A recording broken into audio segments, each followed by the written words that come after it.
Saksi ahli digital forensik serta ahli komputer forensik dan kriptografi menjelaskan bahwa dokumen elektronik bisa diketahui perubahannya dalam sistem operasi komputer, mulai dari kapan dokumen ini dibuat, dimodifikasi, dan diakses.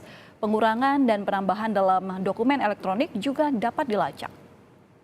Dalam file itu kan ada modify date, terus ada apa created, ada macam-macam gitu. Mungkin bisa dijelasin Pak berkaitan dengan file-file yang ada kalau modify dari itu apa? kalau dari saya lihat, kalau dari sisi file tuh pertama kalau tidak terjadi perubahan bisa kelihatan dari software.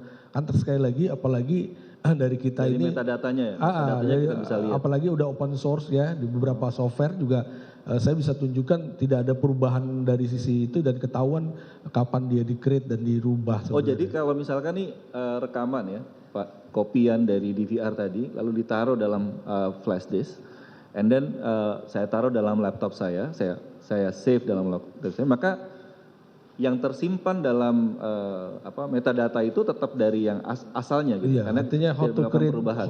Jadi kapan dia buat, kapan dia modify gitu. Dan ya. itu bisa dideteksi Iya, bahwa dan ini paling masih lebih sama. ini frame-frame dari sisi yang paling penting nih, salah satunya sistem pengkopian model seperti itu tidak melakukan penambahan dan pengurahan dari sisi file itu kan terlihat. Jadi secara framing juga dari sisi hard disk atau dari file itu tidak terjadi perubahan tuh penting juga ya. Jadi artinya kalaupun di copy katakan sekian durasinya sekian second, begitu dia pindah copy dia tidak akan berubah kalau memang tidak ada penambahan dan pengurahan kalau copy ya. Kalau copy, Jadi beda dengan yang definisinya nambah kurang atau delete malah menghapus ya gitu. Dan sebagai tambahan lagi ya, saya bisa buktikan kalau kita menghapus di embedded Linux aja itu bisa balikin file yang udah dihapus itu. Oh bisa dibalikan, bisa di recover ya? Iya. Tadi juga sampaikan oleh Pak Iya, Yadi juga ada beberapa tools yang bisa digunakan. Padahal kita nggak janjian ya.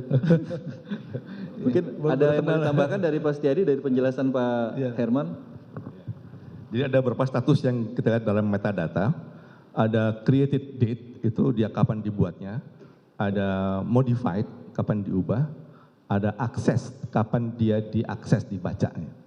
Nah ini kemudian yang agak membingungkan karena ada beda Windows dan Linux. Kalau Windows itu kalau kita mengcopy file dari tempat lain, maka saat dia tercopy ke Windows itu adalah created date-nya, bukan create date di awalnya. Jadi kita lihat di BA itu ada created date yang lebih akhir dari modified date. Maksudnya kan create dulu baru modify.